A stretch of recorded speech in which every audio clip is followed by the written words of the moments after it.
Hello and welcome to Connected Courses. Tonight we're going to be talking about co-learning. This is very much about practitioners. If you would like to make comments or ask questions, you can use the hashtag courses on Twitter. We've got a pretty interesting group tonight. I'm Howard Reingold, and along with Mia, who will introduce herself, I am the co-facilitator of the co-learning unit. I am currently a lecturer at Stanford University.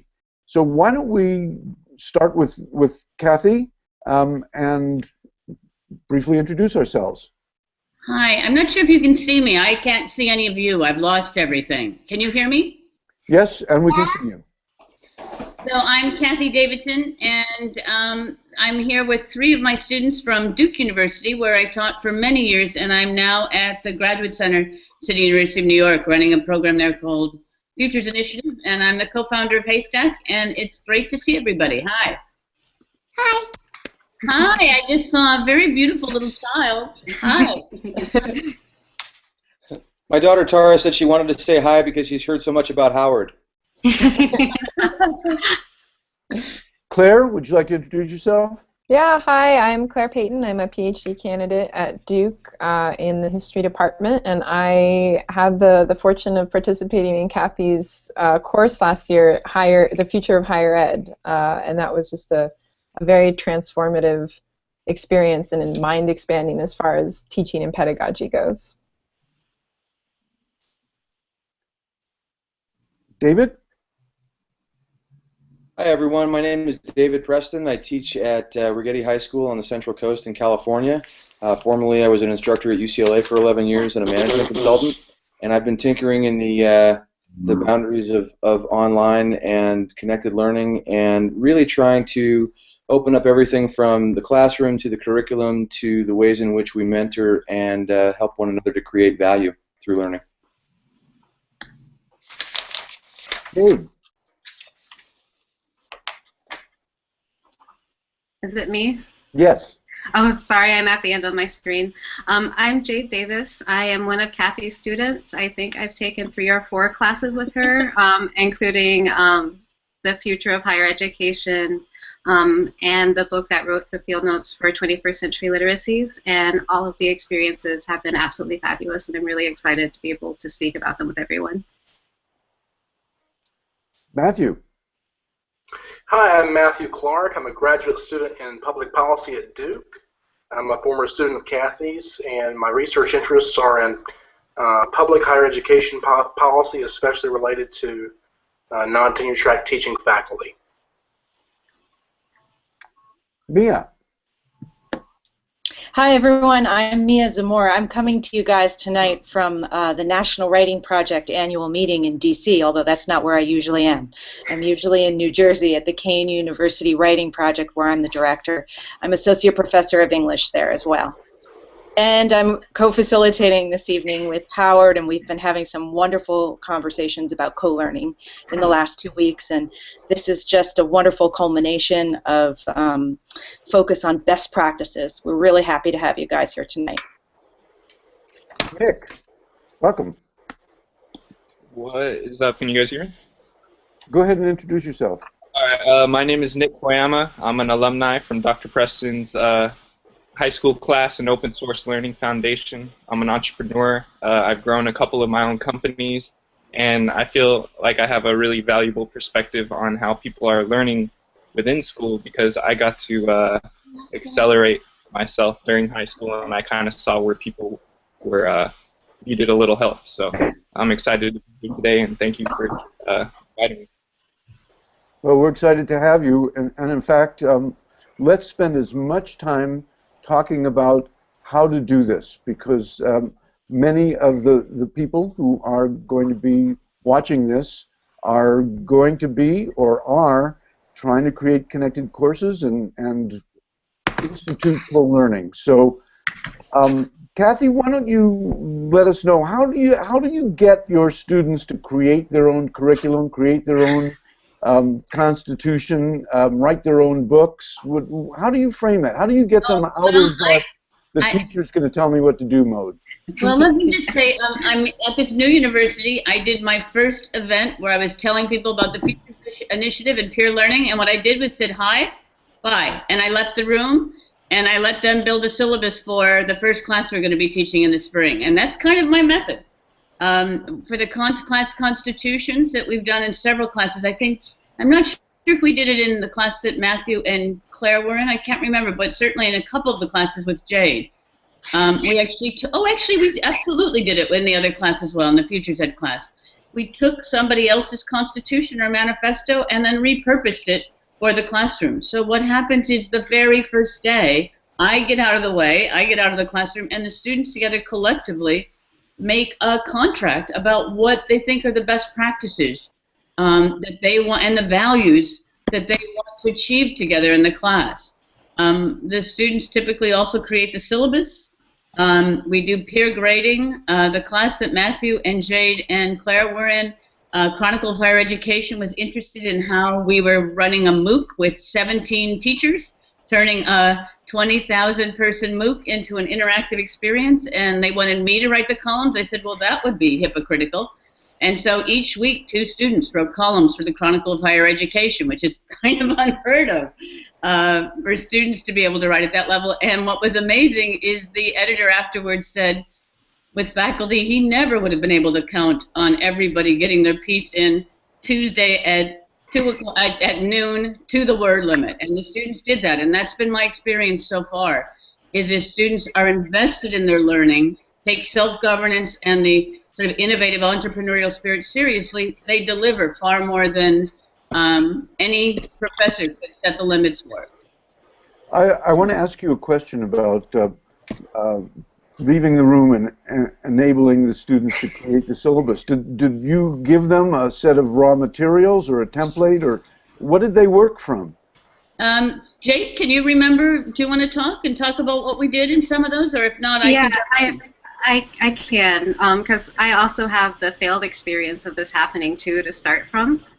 So the first class I actually took with Kathy was a tutorial that was supposed to be an independent study, and ended up being this thing that we designed that literally had over 3,000 emails between 5 students. It was a marvelous experience. We ended up going to Barcelona to the Mozilla Festival, but because we had absolutely no limits, we tried to do everything and do everything really, really big. We didn't have anybody to edit us. So I think that experience and the time that it took led to the template starting. So what we started with was the Mozilla Manifesto, and that became the manifesto that we tore apart and used to create our own manifesto, which was a lot more helpful because it sort of started us out with some kind of limit, so we knew from the beginning we had to limit ourselves, even though we could change it to whatever we wanted. When I've had students do syllabus design, I also, partly because of that crazy experience with the 5 students, who, by the way, every one of the students has a different memory of the class, too, which is typical of the class. I mean, for them, it was like the best class they've ever had in their life. I think for Jade, it might not have been the best experience ever. It was. But now, when I do a syllabus, I actually do a lot of preparation with huge Post-it notes on the class where each week is laid out, and for group learning, each student has to put a job description down and a topic down. So even before the close class starts, there's a real structure, but I make a structure before then I step back and let students add to the structure. So I guess that's the method. Provide a foundation and a structure, then get out of the way. Well, what about texts? Do they choose their own text? Do you give them a choice of things to choose from? It depends on the class.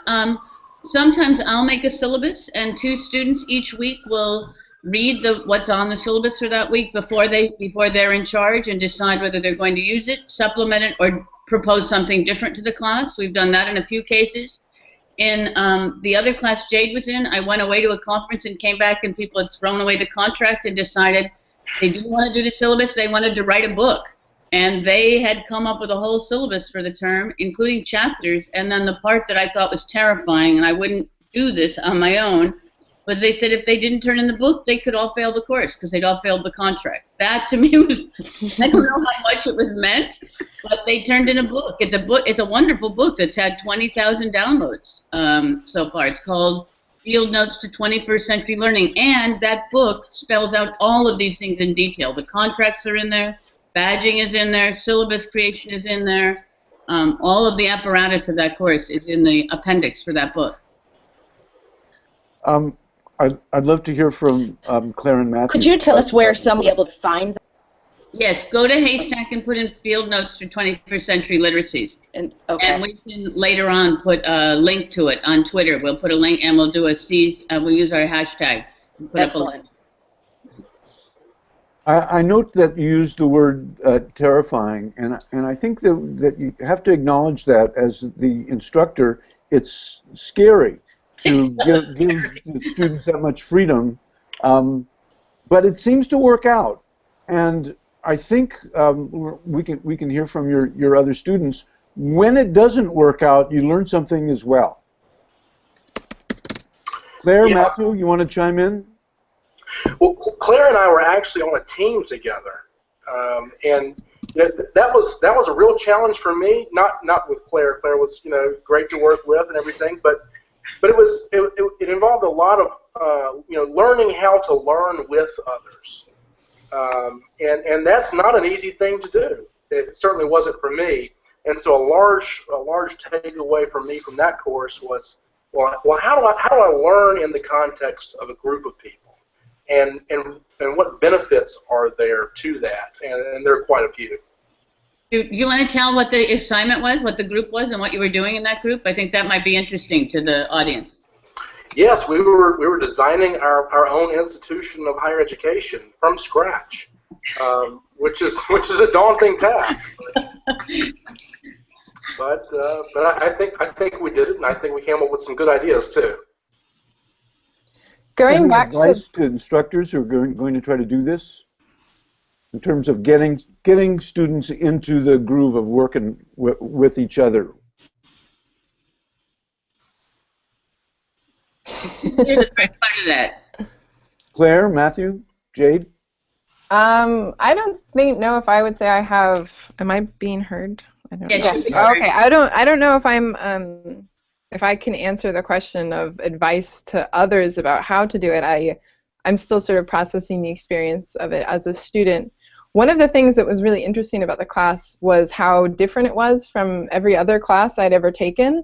And I came in with certain expectations. For example, like the syllabus, and that what it took a moment or two, and by moment I mean week, to sort of to embrace was that the text was not the point of the class. Like, it's almost like the readings that we did were secondary to the larger sort of experiential learning that we were doing.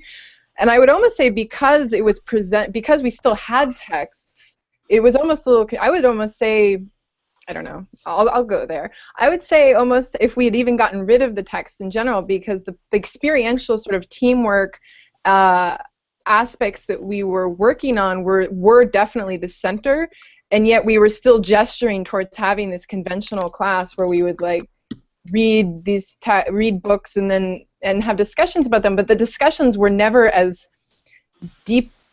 Because they weren't the center of the course, the discussions never sort of reached the critical level that courses where the discussion is all you do can reach, but that wasn't the point. The point was these sort of team, it was so immersive, and it was this you were learning about how to think differently, and you were learning how to interact differently, and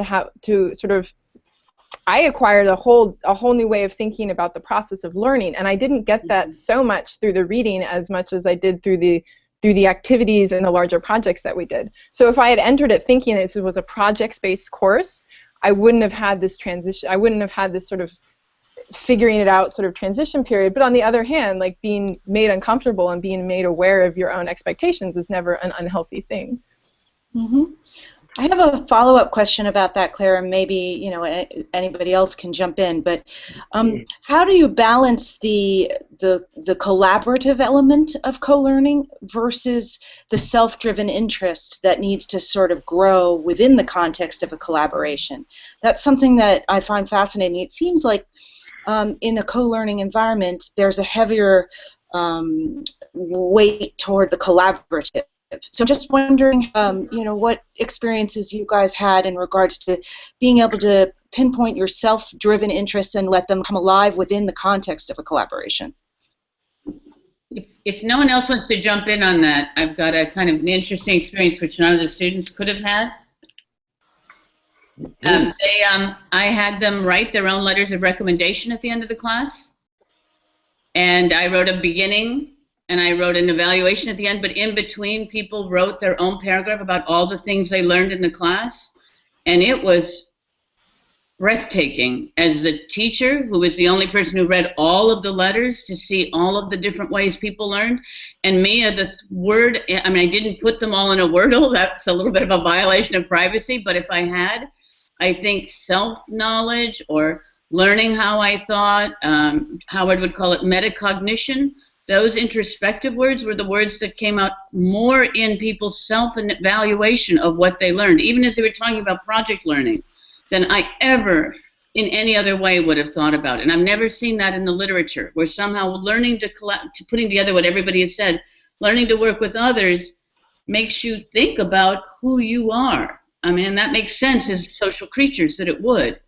But it was fascinating to read those letters. I don't know how, I'd love to hear, I've never asked how Jade and Claire and Matthew felt about writing those recommendations. They're pretty amazing. They're very detailed. They're not like she got an A on her paper. People really took the exercise seriously. It looks like Nick wants to say something, and I'd love to hear from both Nick and David about these ideas as well. Nick? Yeah, just what I wanted to say is I think one of the fundamental problems that, going back to your question about how do we keep people self-driven but also very collaborative, is that, there's many projects that you can give.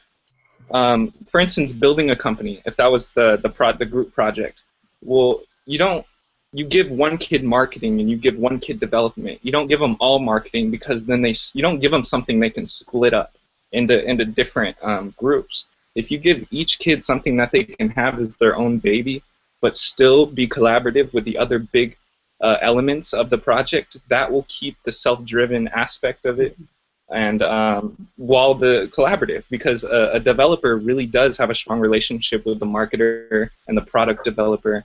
If you're constantly giving kids different projects that they could split and keep going, then that's when things don't get productive.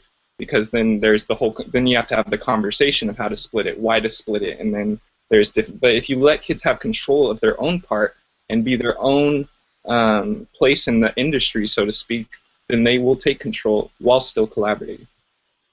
That's what I say. Jade, do you wanna throw something in there too? Yeah, it's similar to what Nick was saying. I think one of the reasons the class that Claire and Matt and I were in together worked so well is because it was a class where we had to apply to get into the class, and we knew what the topic was, and all of us have a vested interest in the future of higher education.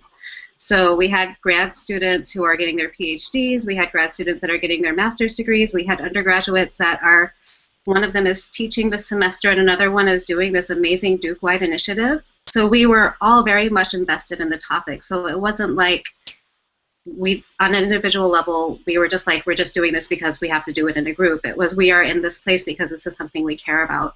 And I think that that's, at least from my perspective, the key for success in connected learning places is to find a way to personalize the topic, but make it broad enough that you can get a lot of people. Because the different perspectives are what made us sort of fight for the thing that we believed in when we were in class. It sounds like we're talking a little bit about the idea of shared purpose. Were there any particular strategies to draw that out in the kinds of structures that were given to you, either by Kathy or did you sort of intuitively get there? Well, go ahead, Matt. I was just going to say, I think one of the great things about Kathy's course is we got to design the purpose. You know, it really was design higher education from scratch. So we didn't have established roles in the groups. You know, we didn't have, I guess, predestined work that we had to do. We designed all of that from scratch, and that allowed us to be even more creative than we otherwise might have been. Yeah, just tagging on to that, one of the things I think made it work was the ambitiousness of the project that was put in front of us, you know, and I can't say that some of the stress or the excitement or the energy that powered us through was like, how are we going to design a institution of higher ed from scratch? That's not impossible, but that's a huge project.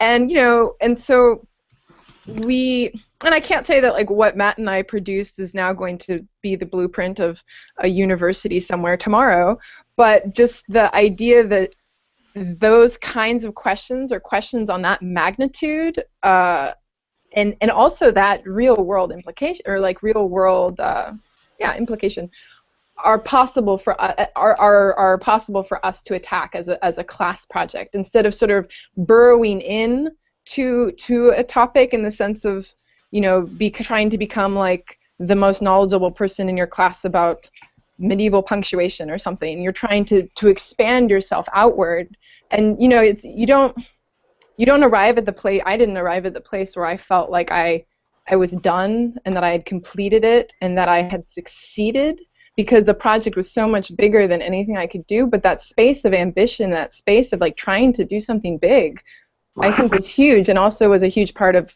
the group dynamic and how, you know, we had to sort of trust each other that we weren't gonna bail, you know. Yeah, as a follow-up question to that, what role did the fear of failure play in the nature of your collaboration at times? I'm curious about that. Matt, do you have any thoughts on that, or Jade? I wasn't afraid of failure at all. I'm kind of a confident person.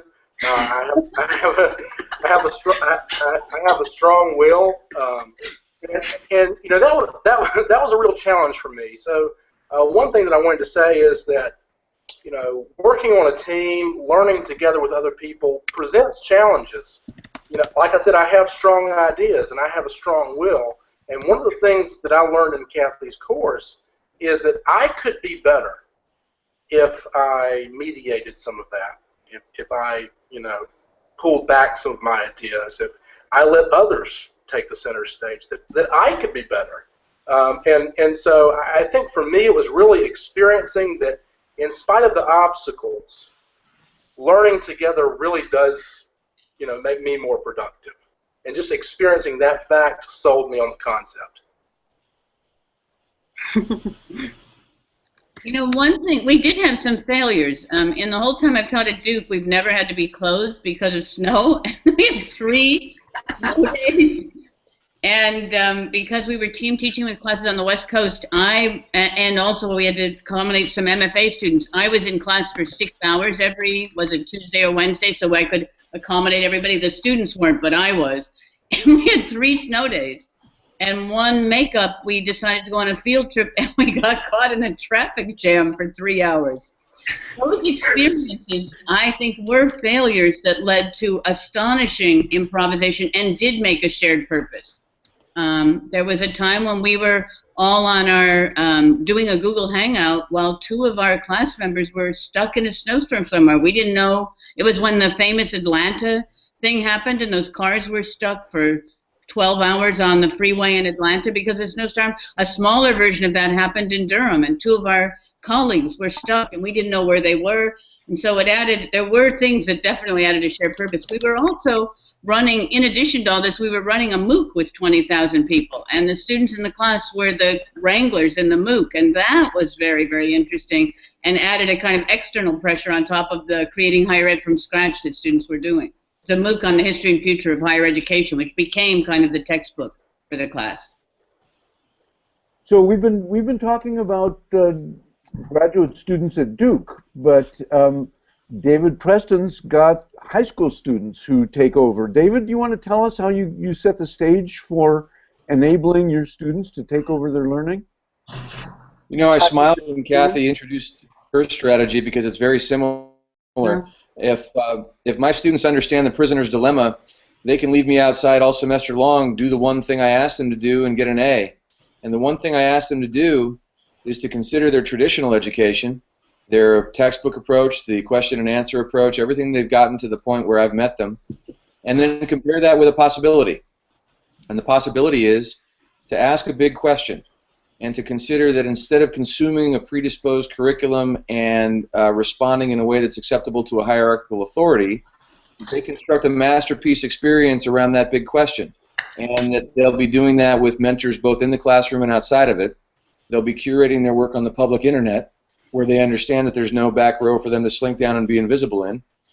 And although they may not understand the pros and cons of everything I'm laying out in that first session, I also explain decision making. I used to be a management consultant, and we talk about the difficulty in consensus and how hard that is to accomplish in a group that large, and usually a group that's just getting to know each other on the first day of a new class. And what I usually find is I don't know that they're going to the new opportunity or away from the old opportunity, but the longest I've been left outside, because after rolling this out, I literally walk outside and I make a phone call if I'm lucky, but the longest I've been outside is about 5 minutes. And within 5 minutes, over the last 4 years, every single cohort has brought me back in and said, we want this. Now, the this can actually change over the course of the conversation. If my daughter were to rejoin us right now, the conversation would be undeniably different. And whatever topic she raised or questions she asked, in the same way that we talk about open source systems or open source code, it would not only change the structure of the conversation, but also the content, the process, and the outcomes. So when you think about it, every big question, what happens after we die, and big question doesn't have to be philosophical, it can be personally relevant. Why doesn't my girlfriend love me anymore? Everything is interdisciplinary. So we can map it to an existing curriculum, or better, we can map it to any of the A through G requirements or anything else that they're interested in. And in this way, physics becomes something that I'm interested in because I want to look at balance on my skateboard and road camber, not because I'm satisfying somebody else's requirements. So the long answer to the short question is, I ask them if this is something that they'd like to pursue. And if it is, well, then we go on an adventure that has lots of fits and starts, and we see where it takes us. Nick, when you were first a student in Dr. Preston's class, if you can remember, I'm sure, like everybody else, you had been trained to do what the teacher told you to do, and you didn't have any experience really in taking over the class. Can you remember what that felt like and how you and your cohort reacted to it? I think I accidentally explained my involvement with this whole education transformation a little wrong. When I was in Dr. Preston's class, he was just getting open source learning started, and I was the one trying to get everything going and everything connecting. And then once I graduated from his class, he really got it started. I really got it started, and we really connected heads on how we can not only supercharge the learning experience, but capture it and allow people to evolve off the presence of it and find different ways to showcase it. So I have many different perspectives on what's going on in Dr. Preston's class, but the one perspective I don't have is what it's like when I can work with people. I'm here because I had to carry my company on my back throughout high school, and I don't want anyone to have to do that. I don't want anyone to not be able to look at their classmate and see him as a teammate. And so I'm here to revolutionize what wasn't for me and what happened right after me, because he's setting the platform to allow it to happen now, so I'm all on it. And I want every kid to know that we need this. And, you know, I had to be my own, you know, I did 10 jobs, and if I had 10 friends, we would be a lot farther than I am right now. But, so yeah, that's where I'm at. David, there's got to be some things that you can tell people about the ones who are other high school teachers out there who are saying to themselves, this sounds fantastic, I don't know where to start. And it's scary. And next I want to talk a little bit about dealing with the fear of failure and dealing with failure. But you there, David? Yeah. Hey, he's probably gone. I'm going to say something real quick because I think he's connected. I think the thing I don't want to get across with this group is that there's a special system that you can set in place to make kids work with each other. There are so many culture issues and things happening within our circle that's connected through the internet, more connected than anyone else. If you need to understand that as a teacher, and each class needs to be customizable. Teachers need to be artistic. Teachers need to understand adaptation. That needs to be a new description in their title, because you think you could just set this system in play where, oh, I could leave the class and the kids will work and it'll be perfect. It's nothing like that. It works for you because you're the person to do that. Not everyone's the person to do that. Sometimes the super intelligent teacher needs, that's really down to curriculum, needs to find out a different way to make that important, because if he finds it important, there's a way to transfer that. But, it really molds around the teacher and not around the rubric that's going to save the world. Howard, if you're, that was beautiful, Nick. That was really well said. Yeah. Well said. The failure thing, I've started, I don't think it was in any of the classes that the students who are here were in, but in one of my undergraduate classes, I did something that I'm doing this semester in a series of workshops, and that I do a lot when I'm doing workshops either with CEOs and executives or in K through 12. And that's, I go in and I have people write on note cards, on Post-it notes, 3 things that aren't on any syllabus, but that they know they can contribute to the class. And I give them examples like cartooning, which is not on a syllabus. But it's fabulous to have a cartoonist in a class, or somebody who can do mind mapping. So those are on 3 different Post-it notes. Then I have people write on 3 different Post-it notes, different color, 3 things that they know they really need to learn and need help with in order to get the most out of the class that they can. And we start by putting up on a wall all the Post-its of all the students of the things they don't know. And then I have people, and this is the CEO of Cisco said, have them do it silently. I have people go look at this wall silently of all the things that your classmates are kind of worried about, and not that they're going to fail with, but that they want help with so they don't fail. And it's extremely humbling to see the array of things that you never find out in a classroom. You don't find out either the assets or the shortcomings if you don't structure that. And the second thing is, after about 10, I really try to do it between 5 and 10 minutes. Usually it's more like 7 minutes, where people silently, without talking or making jokes, read all these lists. They then take the things they can do and put them on the things other people can't do, and become pairs of, I have something I can give to you, but it's symmetrical, because what I'm giving something to one person, somebody else is giving something to me, and it never quite works out. So then I say, okay, there's some people here who need help. What can you do? And people always, and I've done this probably 30 times, will redo their Post-it so that everybody has a partner in something they're afraid of. It's a quite magical experience that gets things off to the beginning. It's not about teaching failure. It's exactly the opposite. It's about teaching success, and how you can, if you acknowledge your things that you have weaknesses in, how you can find help in improving that. And that's not a crime, but it's absolutely not failure. It's what Matthew, I was very moved by what you said. It's the hardest thing in the world to admit see the thing in ourselves that we think of as our best quality, but that actually holds us back. That's transformative for all of us in any situation. Wow, fantastic.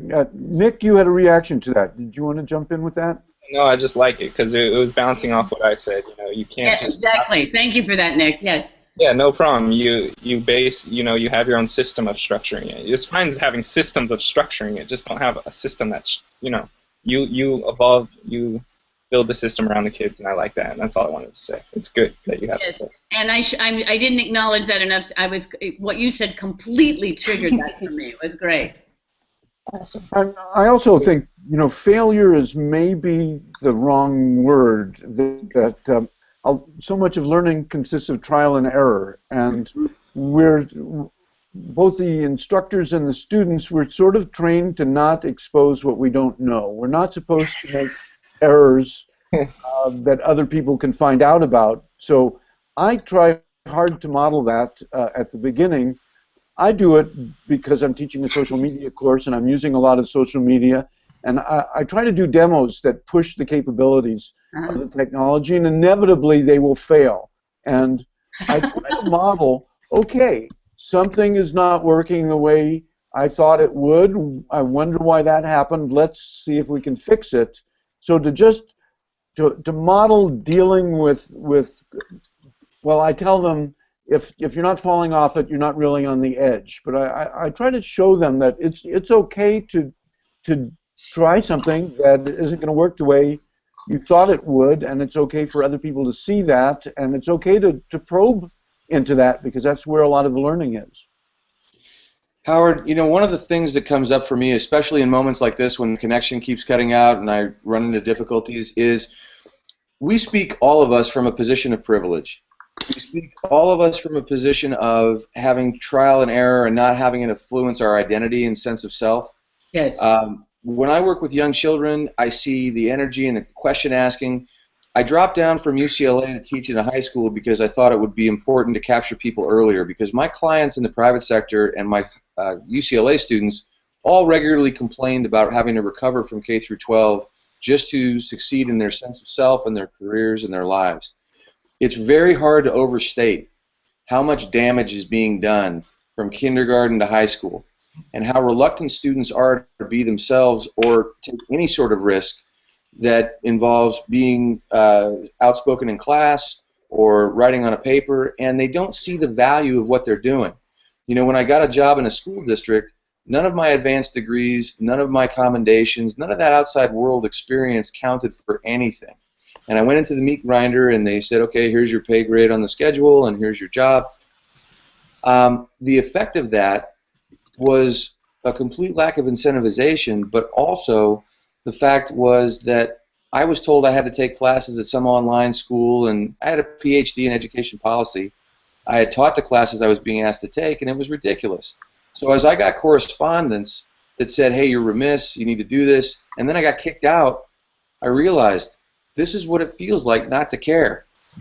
This is what it feels like not to have an institution serve my needs in the least.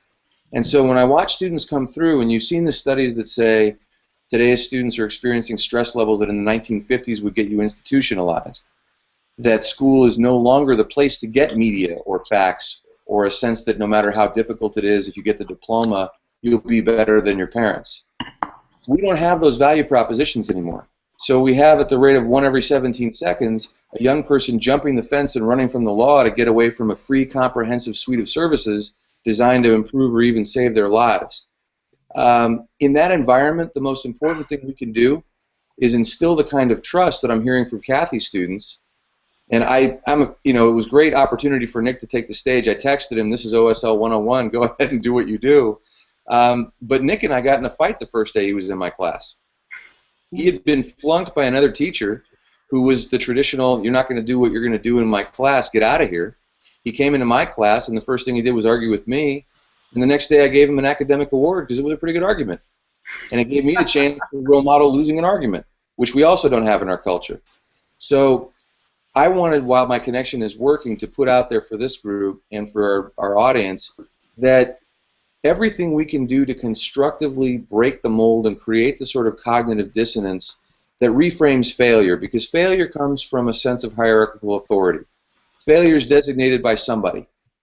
If I assign a class the obligation to risk something to the failure point so that they make the sort of mistakes that require resilience and they can do the passionate turnaround that yields mastery, most of them would fail that.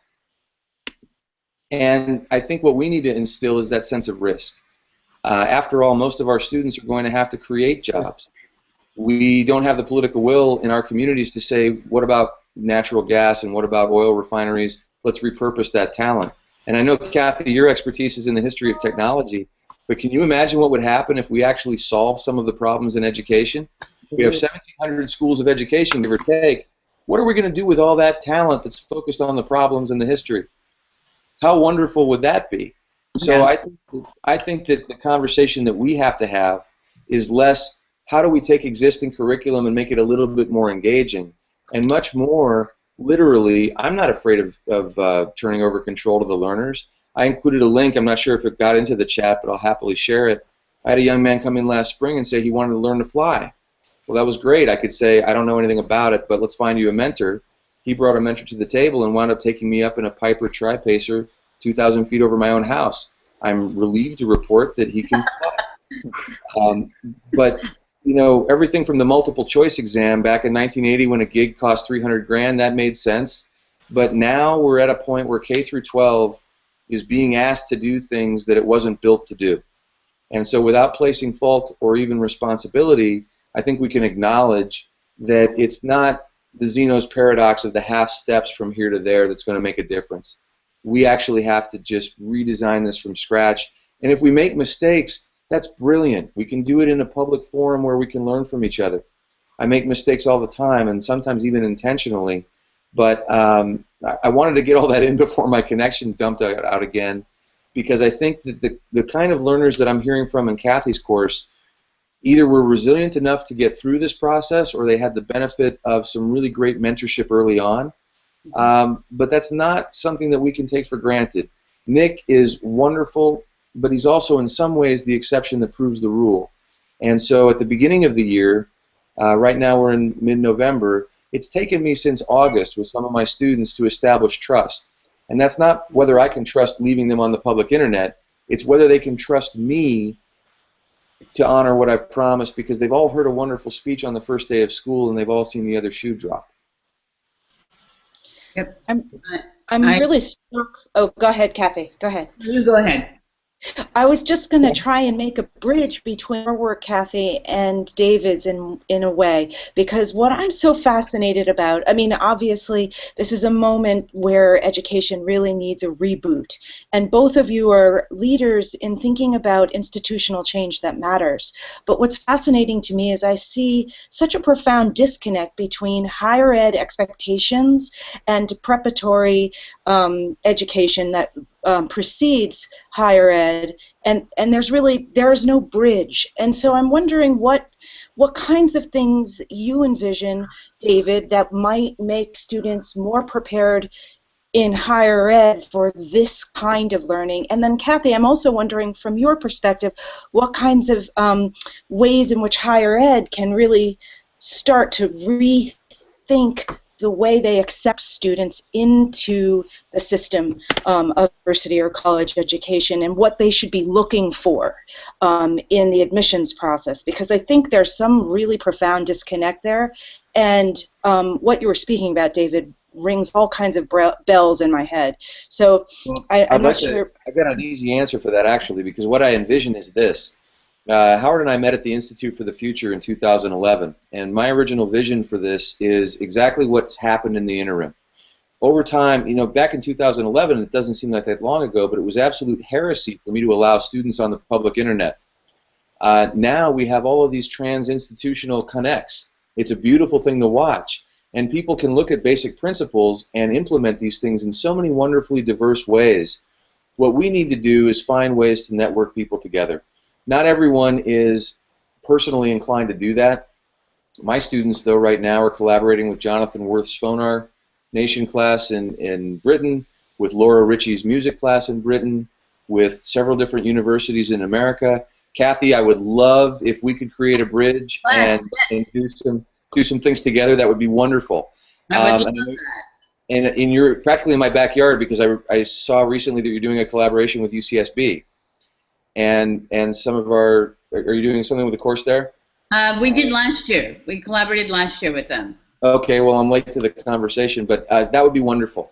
Right. And I think that in doing these things, we can role model a new way of collaborating and creating interdependence and value, and dare I say even some hope, because the kinds of outcomes and assessments that we're generating don't tell a story. You know, I like to think of it this way. If you were to talk to a professional sports team, no general manager or even the athletic director at a university would ever recruit an asset to their community based on a couple of simple statistics and a letter of recommendation. It's ridiculous that we do this in academia. We need to move toward a moment where we're doing things like private sector hiring or athletics so that we have students creating the sort of portfolio work that's transparent. And in that way, we can more reasonably assess how people fit within communities, and on the fit question, how the communities self-assess, so that in addition to knowing what they're looking for, whether it's technical expertise in STEM or STEAM, whether it's arts, that the community can essentially know what it wants and what it needs to augment its strengths and complement where it's weak. Yeah. Claire, you want something, I think, and then Nick wants to say something as well. Claire first. I just want to respond quickly. I think I understand why the value of what you just said, but I also had these alarm bells going off because the idea that the privatized hiring practices should be used for school admissions is to me very troubling, because to think of all the people who have really difficult time getting access to jobs for either reasons of their ethnicity or their gender or whatever, and then I'm not saying that the current practice of trying to use statistics and a letter of recommendation completely circumvents that, but I think that would open the door to so many other things that would actually, would reduce educational justice. And you're absolutely right. I'm not suggesting, I only offered that as evidence that people are hiring and bringing members of their community in and recruiting based on more than statistics and letters of recommendation. I completely agree with you, Claire. My point is exactly the opposite. I'm much more on the sharing economy side of things. I believe, in fact, our students now are sharing artifacts with other courses and cohorts, including Jonathan's, in such a way that they're able to assign values to that and create an economy that is organic, that's not created by a hierarchical authority, because they do so much that I don't see that they're developing ways to account for that as well. So my view of this is the more transparent the better, and to put more power in the user's hands so that they can share what they think is appropriate, but that they can also control their story and maintain their own identity.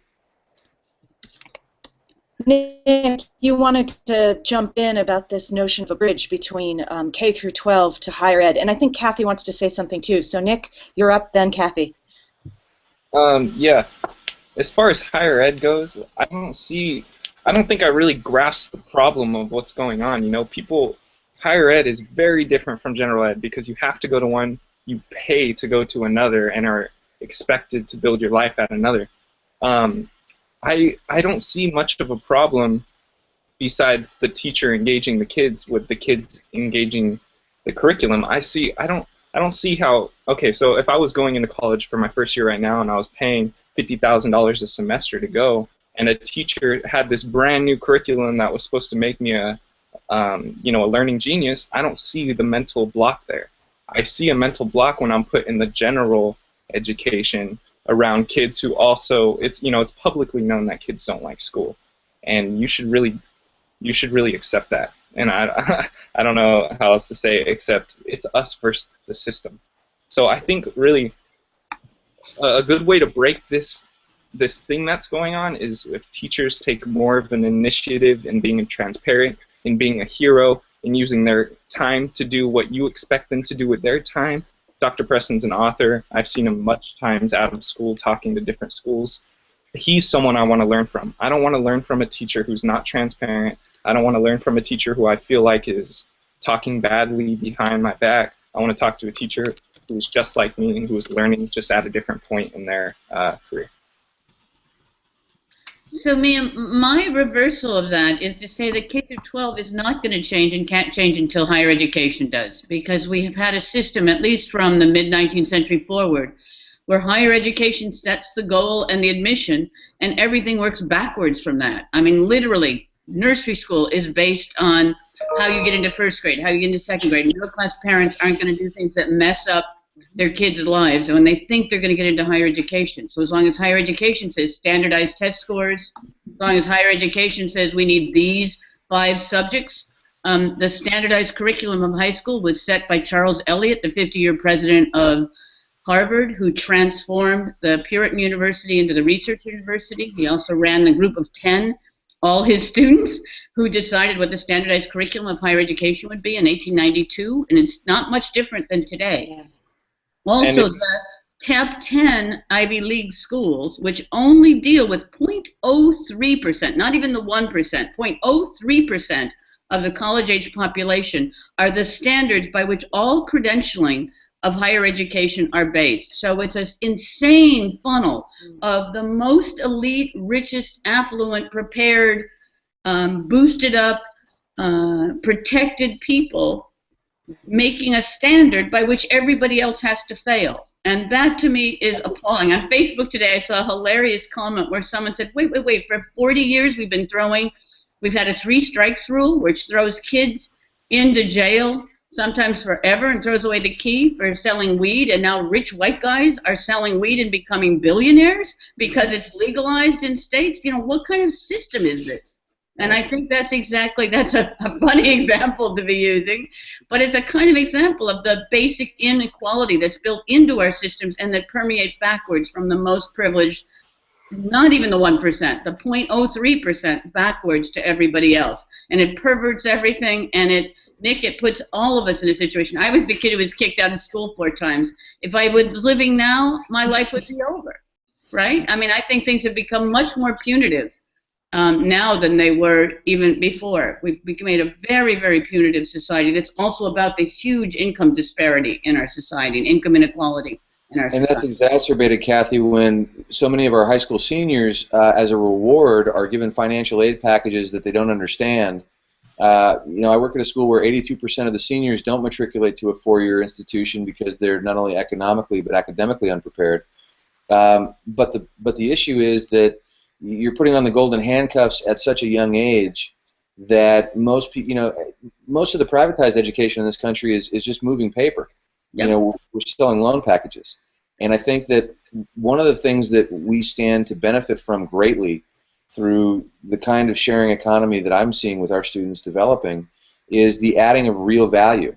It's relationship value, it's being able to vouch for someone's credibility, it's product and social production value, and being able to vouch for someone's technical or perceptual or philosophical or reasoning ability. You know, the Common Core on the face talks about critical thinking and creativity and communication and collaboration, but underneath we're dealing with a proprietary system that's advancing the interest of a few through testing. If I may add on that. Yeah, sure, Nick. Just to finish that point, it's so easy to get tap dancing in the minefield with union and reform that we get lost in that. And I'm going to shut up because I always want the students to go for it. Nick, you're on.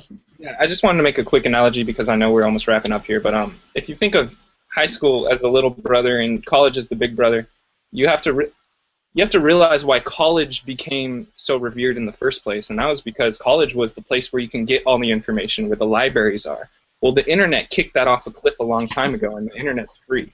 And I'm not saying that the big brother isn't the big brother anymore. I'm saying that there's been a loss of respect for the big brother, and that yes, we do have to start doing this in higher education first, but if we could give kids the taste of the blood before they have to start digging into their pockets, this is where we will connect and change things in bigger numbers. We can't, you know, I think high school is just as important because it's free, and that people are saying, well, what is education anyways? I don't feel the need to go to college because my career is portfolio based. Go ahead, Matt.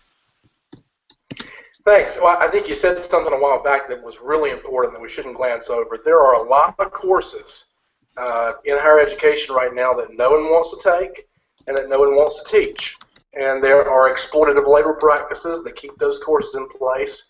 There are accreditation and administration rituals to keep those courses in place. And if we're going to think about higher education reform, we have to think about curriculum reform too. We have to think about academic affairs. We have to think about practical policy-based strategies to get those obstacles, those administrative obstacles related to accreditors out of the way. Because if we don't, we're going to have people going to college taking courses, again, that they don't want to take from people that don't really want to teach them and who don't really get treated fairly for teaching them. Yeah. Good. I wanted to respond to Nick and some of the things that have been said, and I will speak as both a student and a teaching fellow. I actually teach undergraduates at the University of North Carolina at Chapel Hill.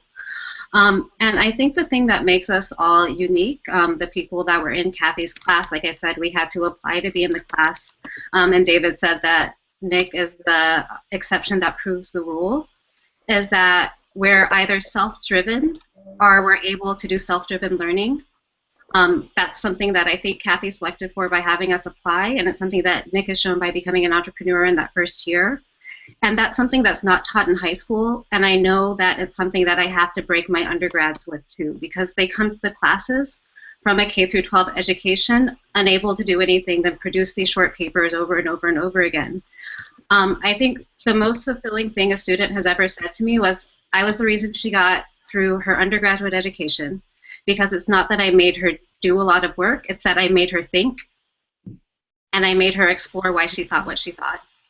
And that's something that's really hard to do, but I think when we're talking about the connected learning and the things that work and the things that don't work, I think that's the link from K to 12 through higher education, is we need to figure out ways to let students explore and have their agency, have their platforms. They need to be able to cooperate, and they need to understand the risks and how to work around those. Mm-hmm. So agency and risks. I know that people are watching this who wanted to do this, and I'm sure that they are apprehensive about starting out in a connected course.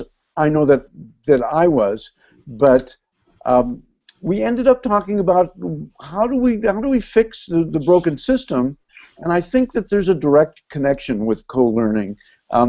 Agency and risk are two things that we don't give our students that are so essential to learning.